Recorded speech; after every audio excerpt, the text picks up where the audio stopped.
Hi, hello. Welcome to the episode of Isaiah's Newsstand. It's your host, Isaiah Edwards. The date is June the 14th, 2025.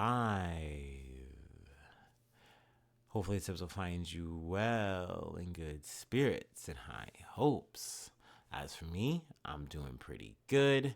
Saturday's going well for me so far. Really haven't done too much.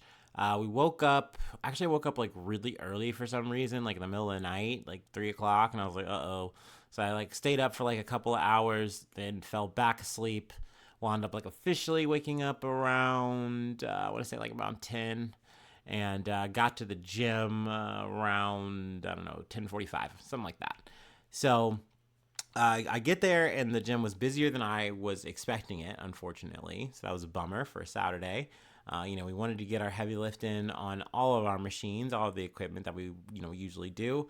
Didn't quite get there on that. I had to skip the Smith machine, but I feel like I improvised well enough. I feel like I got in a good workout, so I'm happy with that. I think technically, even like in terms of like lifting wise, I did do a PR. It was just on like a deadlift kind of machine instead of actually doing it on the Smith machine. It's neither here nor there. I'm happy with it. I will say my back hurts, so that's a little bit of a bummer. But hopefully, by tomorrow, I'm nice and tight and right. But we'll see. We shall see. But let me actually, wind it back to Friday night, Friday evening, or at least, yeah, Friday afternoon, since I recorded earlier yesterday. It was eventful. I had a good Friday, interesting developments that we got to run down real quick, and a little bit of food corner as well. So, um, I got done recording, and I had to get ready, and literally right before I get into the shower, I go to check one of the traps in my room and got an update on the mouse, on the mouse traps on the mouse gate, the squeaking. It looks like Stuart Little has left the building. He's done. He's done. He's cooked. I'll spare you little details. It was a bit messy and annoying for me, but that's only because I get so anxious about this stuff. Like I'm not excited to ever have to do the disposal or handle these things, but somebody's got to do it, and so I had to get that done. Luckily, it wasn't too much of a hassle, really. Now I haven't seen any more mice as of yesterday, but that doesn't mean that this is over. Obviously, I thought we were done at wave one after those two were gone. So we'll see. I will keep you posted. But I wound up going out and getting some food. I went to Jimmy John's and I got a tuna sub with the peppers. So that was yummy. That was good. Also got the jalapeno chips. So that was, nice. I had a little gift card action there. Then took a walk around Jungle Gyms. I got to have a drink. Actually, it was the first time I ever got to drink at the bar there. So that was kind of neat. I got like this Mango West IPA. It was yummy. It was really good. I enjoyed it. Got to see some of the new, like the new area renovation stuff that they've been putting into the Jungle Gems. So that's nice that's come along. They got these little cute little benches with like Pikachu and Totoro and a little alien guy, like stuff like that. I don't know. It was cool. But yeah, after that, I wound up hitting up a bar like local to me called Cobblestone. I haven't been there in a very, very long time. Got some drinks, wound up eating some more food, splitting it. And I got this. I picked one of the things. I picked the beer cheese, or not the beer cheese. I wish it was beer cheese. It was pretzel bites and beer cheese, and just normal cheese. And then there was a grilled cheese sandwich and fries. I gotta say, maybe not the yummiest meal ever. I'll say that much. But it does the trick in terms of you've been drinking and you need something to kind of sop it up. Maybe you're a little hungry, what have you. Have a little bite. The pretzel bites were not good. Way too buttery. I think that was the issue. The cheese was fine, even though it wasn't beer cheese. I have to stress it was not beer cheese. I think I just wanted it to be. The fries were pretty unseasoned. The grilled cheese had 3 cheeses, so that was solid.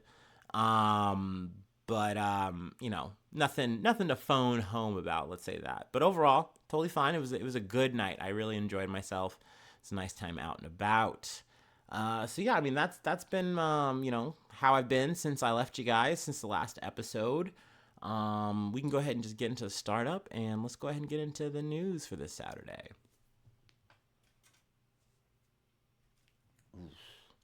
I do feel like I'm getting a little bit more recalibrated. It's been a hell of a week, y'all. Like I've been pretty down bad. I feel like I'm getting back up. I'm hoping I stay there. Let's knock on some wood. Time's gonna tell to see in terms of how the money and stuff's gonna shake out. But I'm trying to be positive. I'm trying to be optimistic, right? But yeah.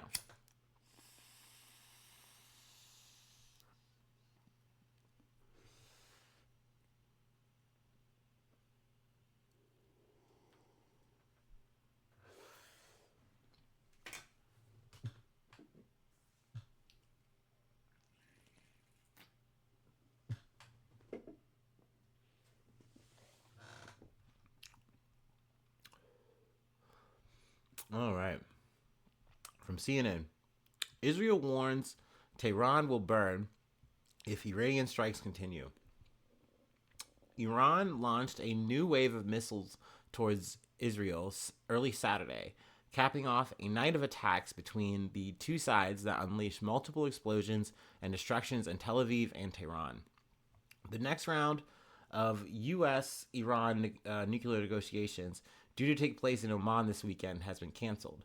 Oman's foreign minister has said his Iranian counterpart Abbas Agarachi earlier said such talks were unjustifiable while Israel's attacks continued. So doesn't look like Donald Trump's threat of being like 61 days, get back to the table. It doesn't look like that's working. It seems like it's falling on deaf ears there. 3 people have been killed in Israel and dozens injured by Iranian strikes, Israeli authorities said. Iran reported that at least 78 people killed in Israeli strikes and 320 wounded, mostly civilians. So, for Israel, they were touting like, hey, we killed nuclear scientists, we killed military leaders, and more or less just keeping the news at that.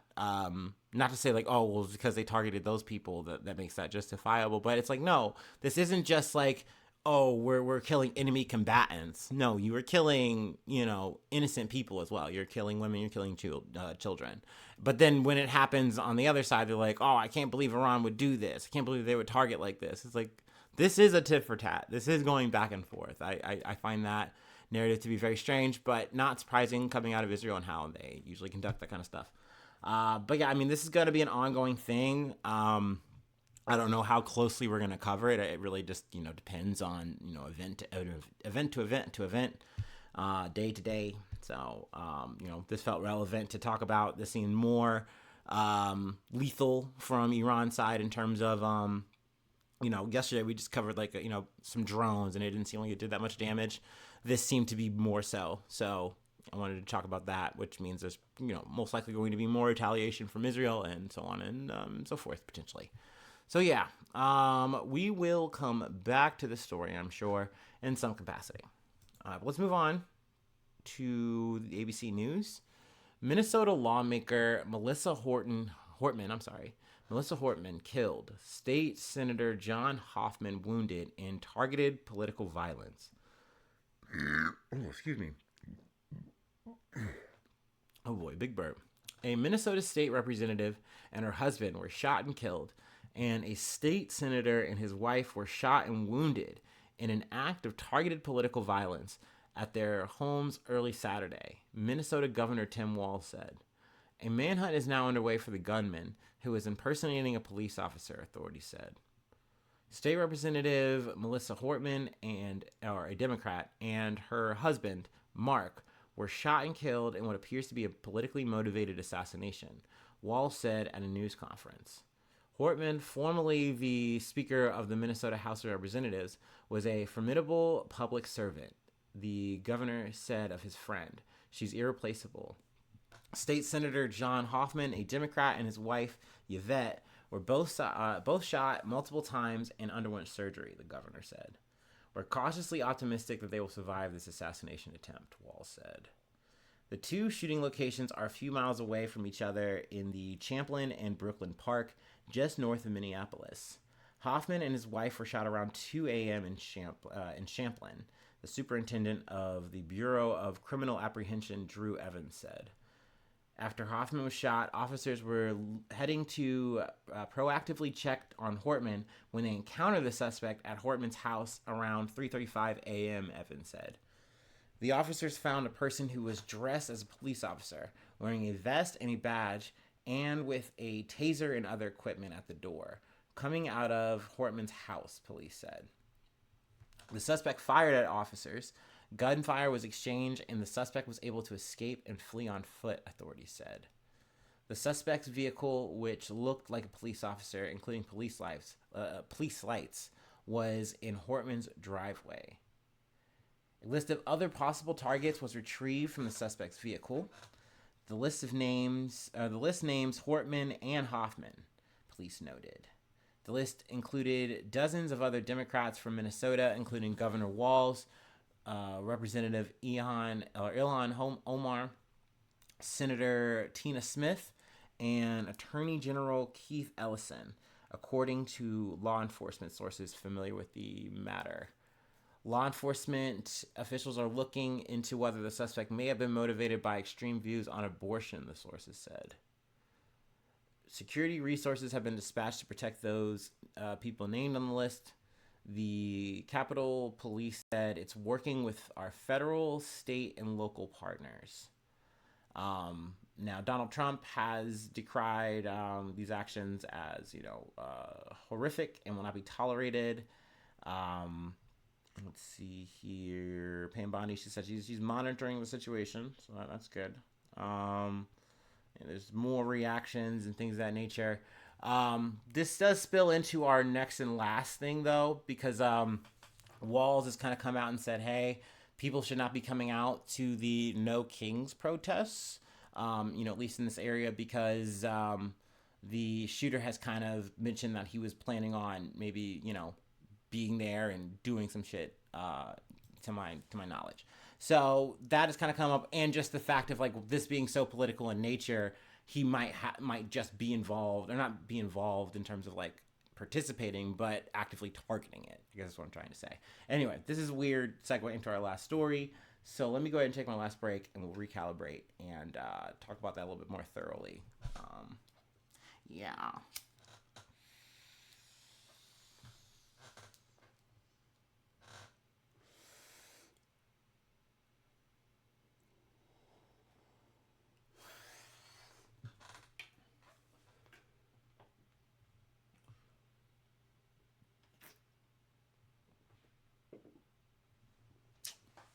All right. From CNN, protests planned nationwide ahead of Trump's military parade. Millions of Americans are expected to attend No Kings protests across the country to denounce what organizers described as Donald Trump's authoritarian policies and militarization of our democracy. It comes on the same day Trump will preside over a military parade in Washington. Today's rallies have been amplified by a week of protests against ICE raids in Los Angeles and other major cities. Trump federalized California's National Guard and deployed Marines to the state in response to the unrest, sparking further outrage. The event is celebrating the 250th anniversary of the U.S. Army, which coincides with the president's birthday. It is expected to feature the largest display of military might in the nation's capital in decades. A massive amount of hardware, including 28 Abrams tanks, will roll down Constitution Avenue this evening. Which is crazy because we normally don't do this shit anymore. I think the last one we did was like in 91, if I'm not mistaken. Though I do vaguely recall, and it was mentioned in, I think, a daily episode that I listened to Friday, that Trump had really wanted this when he went to France and saw them do a military parade, came back and was like, I want to do one here. And all the military officials, the top like brass or whatever, like, that's what dictators do, dude. We don't need to do this. This is a waste of time. It's a waste of money. It makes us look stupid. Like, no, let's not do this. Then that guy got fired. Then another guy came in and kind of, took the heat for it. And he's like, okay, well, I'll compromise. And we'll do a jet thing. We'll do a jet thing over some historic, American blah, blah, blah, yada, yada, yada. It'll be cool. I vaguely remember that. And I was like, okay, cool, whatever. But that was like less interference. You have some, jets going over, sky stuff. Okay, they're cool, awesome, everyone's happy. Trump 2.0 term, he's got a lot of people clamoring to accommodate what he wants. So this military parade thing is a go. We're getting all the kit, all the caboodle out for no fucking reason other than just to flex that we have these things and quote unquote celebrate. Trump has said that like if you come out and you protest, you're pretty much gonna get fucking shut down. Like that's more or less the vibe he's trying to put out. I'm obviously paraphrasing that. But people are coming out from coast to coast. I know a lot of people are coming out in California. I mean, that kind of goes without saying, but even more so because of this week. Also, I heard Philadelphia might be a pretty big spot. Some people in Mar-a-Lago, in terms of like Florida. So, I mean, everyone is coming out. I mean, I'm sure obviously as well, supporters are coming out, military enjoyers. It's been interesting to kind of hear people's takes on that. Like, yeah, it'll be good to kind of do something like this because it'll remind our kids that, like, yeah, this is something you can aspire to. This is cool. Like, I fucking guess, man. Like, don't get me wrong, a parade is cool. A little Macy's Day, situation, something like that. But, like, I don't think you need to see a bunch of tanks coming through your town or, your city or whatever. It just doesn't make sense. It doesn't seem like an actual inspiring thing, especially when you have a brain and this is wasting fucking taxpayer dollars. Like, why are we doing this when aren't we supposed to be working on some goddamn big beautiful bill that's supposed to be like saving money? But clearly that's not saving us money. It's going to make our deficit even worse. And meanwhile we have our already bloated military just crawling around our own streets. But I mean, hey, whatever. It is what it is. Happy birthday, Mr. President. I guess I don't fucking know, man. But I am happy to see people come out in terms of just like, saying no, fuck this shit, boo this man, tomato, tomato, tomato. And it's even happening in Cincinnati area, Ohio area. So, we love a local effort. But yeah, that's pretty much all I wanted to yap about for today. That'll be the episode. If you'd like to help out, support the effort, I do have a Patreon. Patreon.com/Isaiah News. Become a newsie today. Free ways to hit me up, IsaiahNews1@gmail.com. Feel free to follow me or the podcast on any of the socials. Subscribe to the YouTube. That's free. Helps out. Follow on TikTok. Follow on Spotify. Follow on Apple Podcasts. Any platform you listen to, I'll be there. You just click. Boop. There you go. Keeping up with me. I'm keeping up with you. But leave a like. Leave a cool comment. Sharing is caring. Ooh, excuse me. Thanks so much for tuning in. Thanks so much for being a friend. And hopefully I see you soon for some more good news. I love ya. Bye-bye. Mwah.